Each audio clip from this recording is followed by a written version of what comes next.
स्तोत्रसंहिता याचा 23 अध्याय 4 वचन. मृत्यूछायेच्या दरीतूनही मी जात असलो तरी कसल्याही अरिष्टाला भिणार नाही, कारण तू माझ्याबरोबर आहेस. तुझी आकडी व काठी मला धीर देतात. यस, आमेन. जय ख्रिस्त सर्वांना. कशी आहे माझी यूट्यूब फॅमिली? मी आशा करते तुम्ही सर्वजण सुरक्षित आणि आशीर्वादित असाल येशू मसीहाच्या सामर्थ्य नावामध्ये. होय माझ्या बहीण भावांनो, आजच्या सुंदर दिवसासाठी परमेश्वराने आपल्याला किती अद्भुत वचन दिलेलं आहे की परमेश्वराचं वचन इथं आपल्याला काय सांगत आहे. स्तोत्रसंहिता 23 मध्ये की मृत्यू छायेच्या दरीतूनही मी जात असलो तरी कुठल्याही अरिष्टाला भिणार नाही. यस, आमेन, आमेन आणि आमेन. पहा, आपल्यावरती कसलंही संकट येऊ द्या, असू द्या, आपण कितीही मोठ्या अडचणीत असू द्या किंवा मृत्यू छायेच्या दरीतूनही म्हणलेले आहे. पहा, म्हणजे एखाद्या आपल्याला एवढं आजाराने त्रस्त असलो आणि एखादा आपल्याला असं वाटत असेल की आता याच्यातनं मी निघू शकणार नाही, तर याच्यामध्ये काय होणार आहे, माझं मृत्यूचं माझ्यावरती काय छाया आहे. तर तशा दरीतूनही मी काय म्हणत आहे वचन की दरीतूनही मी जात असलो तरी कसल्याही अरिष्टाला भिणार नाही. पहा, म्हणजे जसलं आपल्यावरती कितीही लेवलचं संकट येऊ द्या, त्रास असू द्या, तरीही कोणत्याही अरिष्टाला मी भिणार नाही, कारण तू माझ्याबरोबर आहेस. यस, आमेन, आमेन. कारण प्रभू येशू मसीह हा पिता यहोवा आपल्या सोबत आहे. तुझी आकडी व काठी मला धीर देतात. यस, आमेन, आमेन. कारण परमेश्वराची आकडी आणि काठी आपल्याला धीर देतात, कारण तो सदैव आपल्या प्रेमळ हाताने आपल्याला काय करतो, सांभाळून धरतो. आपल्या जीवाचे रक्षण करतो, आपल्या प्राणाचे तो रक्षण करतो. आपल्यावरती येणारं प्रत्येक संकट हे येशू ख्रिस्ताने स्वतःवरती घेतलेलं आहे माझ्या बहीण भावांनो. आणि प्रत्येक अडचणीतनं परमेश्वर आपल्याला पिता यहोवा आणि येशू मसीहा हे आपल्याला काय करतात, बाहेर काढत असतात.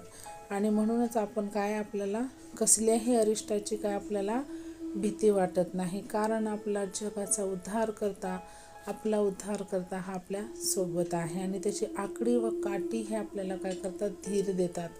आकडी म्हणजे असं प्रकारची काठी असते प्रियानो की जे काय खेचण्यासाठी कामी येते एखाद्याला. आणि काठी म्हणजे काठीच काय की आपल्याला तो आधार देतो. प्रत्येक याच्यामध्ये परमेश्वर आपल्याला काय करतो, आपल्यासाठी आधार बनून तो उभा राहतो. पहा, किती अद्भुत वचन आहे हे. म्हणजे आज ह्या वचनाद्वारे जसं मला आनंद होतोय, मी आशीर्वादित झाले, तसं मी अपेक्षा करते किंवा माझी अशी इच्छा विश्वास आहे की तुम्ही सर्वजण जे ऐकणारे आहेत, परमेश्वराचं वचन आपल्याला सांगतं की ऐकणाऱ्याला, ज्यांना कान आहेत ते ऐकू. होय, तर हे वचन अद्भुत आहे. तर ह्या वचनाला आपण आपल्या कसं जीवनामध्ये ग्रहण करतो हे तितकंच महत्त्वाचं आहे माझ्या बहीण भावांनो. म्हणूनच ह्या अद्भुत वचनासाठी आपण परमेश्वराला कोटी कोटी धन्यवाद देऊया. आपण छोटीशी प्रार्थना करूया. Hallelujah, hallelujah. धन्यवाद, धन्यवाद. आकाश पृथ्वीच्या निर्माण करत्या बाप्पा, आम्ही येशू मसीहाच्या सामर्थ्य नावाने तुझ्या चरणी येतोय माझ्या राजा. हो परमेश्वरा, या सुंदर दिवसासाठी तुला कोटी कोटी धन्यवाद देते माझ्या राजा. ह्या अद्भुत वचनासाठी तुला धन्यवाद देते माझ्या राजा. हो परमेश्वरा, तू महान आहेस माझ्या बाप्पा. ह्या जिवंताच्या भूमीमध्ये तू आम्हाला सुरक्षित ठेवलंस म्हणून तुला धन्यवाद देते माझ्या राजा. आमच्या जीवनी हा दिवस, ही वेळ, ही क्षण जोडलंस म्हणून तुला धन्यवाद देते माझ्या परमेश्वरा. हो माझ्या बाप्पा, कित्येक लोक आहेत, कित्येक असे जीव आहेत माझ्या राजा की आजचा हा वेळ, हे दिवस नाही पाहू शकले माझ्या बाप्पा, पण तू आम्हाला सुरक्षित ठेवतोय माझ्या राजा. तू आम्हाला आकडी आणि काठीचा आधार देतो. तू आमच्या सोबत आहेस माझ्या राजा. म्हणून आम्ही काय करतो की आम्हाला कसल्याही अरिष्टाची, कसल्याही संकटाची आम्हाला भीती वाटत नाही, कारण तुझी आकडी व काठी मला धीर देतात. होय माझ्या राजा, आम्ही कसल्याही मृत्यूछायेच्या दरीतून जरी आम्ही जात असलो तरी आम्ही कुठल्याही अरिष्टाला भिणार नाही, कारण तू माझ्याबरोबर आहेस. येस माझ्या राजा, तू प्रत्येक आम्हा बहीण भावासोबत आहेस. माझ्या पूर्ण यूट्यूबाच्या परिवारासोबत तू आहेस माझ्या राजा. हो परमेश्वराने तू आम्हा सगळ्यांना धीर देत आहेस माझ्या बाप्पा. हो देवा, आम्हाला प्रत्येक आमच्यावरती येणारे संकट तू तुझ्या बाजूला वळवून घेतलं आहेस माझ्या राजा. हो देवा, मी विशेष करून मागते माझ्या राजा, जे कोणी आजारी आहेत माझ्या परमेश्वरा, त्या सर्वांना तू आरोग्य दे, चांगली दे माझ्या राजा. त्यांना दीर्घ आयुष्य देऊन तू तृप्त करून म्हणलेला आहेस माझ्या राजा. हो परमेश्वरा, तर प्रत्येकाला तू दीर्घ आयुष्य दे माझ्या राजा. तुझ्या राज्याच्या वाढीसाठी त्यांचा तो उपयोग करून घे माझ्या परमेश्वरा.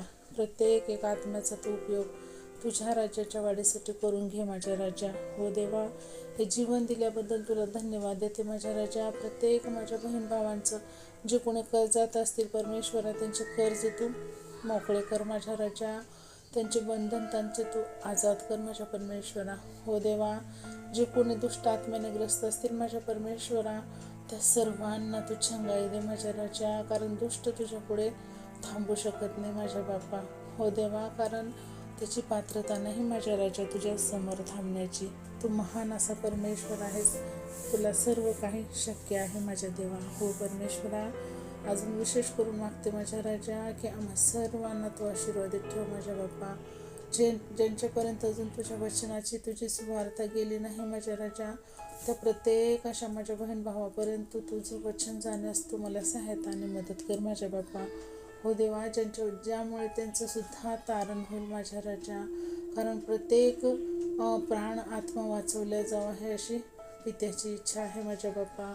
हो देवा, प्रभूची अशी इच्छा आहे माझ्या राजा. हो तुझं वचन सांगतं माझ्या बाप्पा की कष्टकरी थोडे आहेत आणि का मजदूर थोडे आहेत पण पीक भरपूर आहे. होय माझ्या देवा, ते पीक भरपूर आहे तर आम्हाला तू एकेकाला असं उभं कर माझ्या राजा की तुझ्या राज्याचा आम्ही वाढ करावी, गौरव करावा, मान सन्मान तुला द्यावा माझ्या राजा. एक छोटीशी प्रार्थना मी धन्यता आणणाऱ्या प्रभू येशू ख्रिस्ताच्या प्रिय आणि गोड नावात केली म्हणाय का पित्या. आमेन. Praise the Lord. शालोम. प्रभू येशू मसीहाची शांती तुम्हा आम्हा सर्वांसोबत युगानुयुग असो, प्रभू येशूच्या दुसऱ्या आगमनापर्यंत. तर परत भेटूया अशाच एका अद्भुत वचनासोबत. तोपर्यंत सर्वांना प्रेज द लॉर्ड.